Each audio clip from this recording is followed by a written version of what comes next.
வெளிநாட்டில் தொழில் புரிவோருக்கு காணிகளை வழங்கும் திட்டத்தை தயாரிக்கவும் ஜனாதிபதி அறிவுறுத்தல்.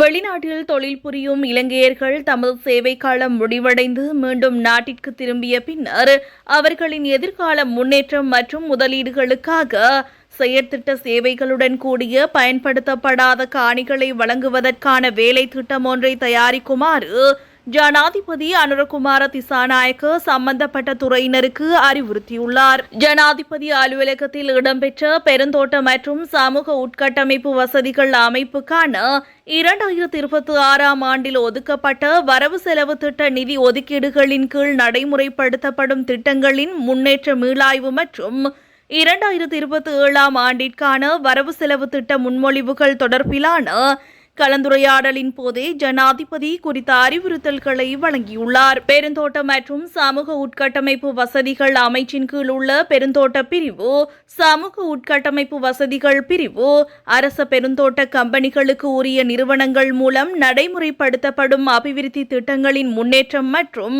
2027 ஆண்டிற்கான திட்டங்கள், அத்துடன் நிதி ஒதுக்கீட்டு தேவைகள் குறித்து இங்கு விரிவாக கலந்துரையாடப்பட்டுள்ளது.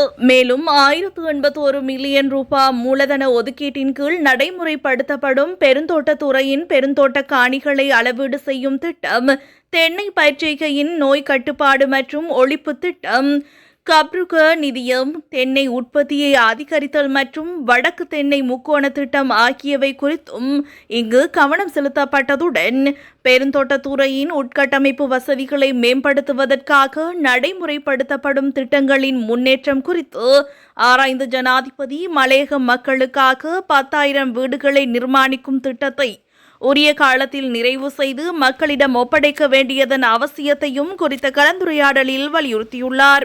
மேலும் வெளிநாட்டு உதவிகள் மற்றும் கடன் திட்டங்களின் கீழ் பெறப்படும் வேலை திட்டங்களை செயற்திறனாகவும் பயனுள்ளதாகவும் நடைமுறைப்படுத்தும் பொறிமுறையில் உள்ள சிக்கல்கள் காரணமாக சில நிதி ஒதுக்கீடுகள் பயன்படுத்தப்படாமல் திரும்பிச் சென்றுள்ளதாக ஜனாதிபதி இங்கு சுட்டிக்காட்டினார். தித்வா அனர்த்தத்தினால் பாதிக்கப்பட்ட தேயிலை, தென்னை மற்றும் ரப்பர் போன்ற பெருந்தோட்ட பயிர்களை மீண்டும் பயிரிடுவதற்கான நிவாரண திட்டத்தின் முன்னேற்றம் குறித்தும் ஜனாதிபதி கேட்டறிந்தார். தேயிலை, தென்னை, ரப்பர், முந்திரி மற்றும் பனை போன்ற பயிர்ச்செய்கைகளிலும் உட்கட்டமைப்பு வசதிகள் மேம்பாட்டிலும் கடந்த ஆண்டை விட இவ்வருடத்தில் வளர்ச்சியும் லாபமும் ஈட்டப்பட்டுள்ளதாகவும், குறிப்பாக எல் கடுவ பெருந்தோட்ட நிறுவனம், குருநாகல் பெருந்தோட்ட நிறுவனம், சிலாபம் பெருந்தோட்ட நிறுவனம், இலங்கை அரச பெருந்தோட்ட கூட்டுத்தாபனம், மக்கள் பெருந்தோட்ட அபிவிருத்தி சபை, கலுபோவிட்டியான தேயிலை தொழிற்சாலை நிறுவனம் ஆகிய 6 அரச பெருந்தோட்ட நிறுவனங்களும் விரைவாக தமது லாபத்தை அதிகரித்து வருகின்றன என்றும்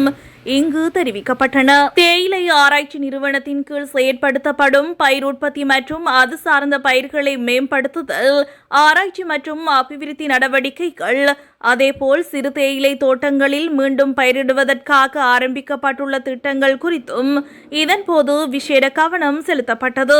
இந்நாட்டின் தேயிலை செய்கையில் சுமார் 60,000 ஹெக்டேர் சிறு தேயிலை தோட்டங்களாகும் என்றும் அச்சிறு தேயிலை தோட்டங்களில் மீண்டும் பயிரிடுவதற்காக 2026 வரவு செலவு திட்டத்தில் ஒதுக்கப்பட்ட 450.06 மில்லியன் ரூபாவில் 155.07 மில்லியன் ரூபாய் இதுவரை செலவிடப்பட்டுள்ளதாகவும் இங்கு தெரிவிக்கப்பட்டுள்ளது. சிறு தேயிலை தோட்ட அபிவிருத்தி அதிகார சபையின் கீழ் நடைமுறைப்படுத்தப்படும் 500 தேயிலை கிராமங்கள் திட்டத்தின் முன்னேற்றம் குறித்தும் ஆராய்ந்த ஜனாதிபதி, கிராமிய மட்டத்தில் நடைமுறைப்படுத்தப்படும் சமூக சக்தி போன்ற ஏனைய அபிவிருத்தி திட்டங்களுடன் இணைந்து அதன் பணிகளை விரைவாக முடிக்குமாறும் அறிவுறுத்தினார். ரப்பர் பயிர்ச்செய்கையை மீண்டும் ஊக்குவிப்பதற்காக ரப்பர் ஆராய்ச்சி நிறுவனத்திற்கு 2026 வரவு செலவு திட்டத்தில் 137 மில்லியன் ரூபாய் ஒதுக்கீடு செய்யப்பட்டுள்ளதுடன் ரப்பர் மீள் பயிரிடுவதற்காக நடைமுறைப்படுத்தப்படும் வேலை திட்டம் மற்றும் அதில் எழுந்துள்ள பிரச்சினைகள் குறித்தும் இதன்போது கலந்துரையாடப்பட்டது.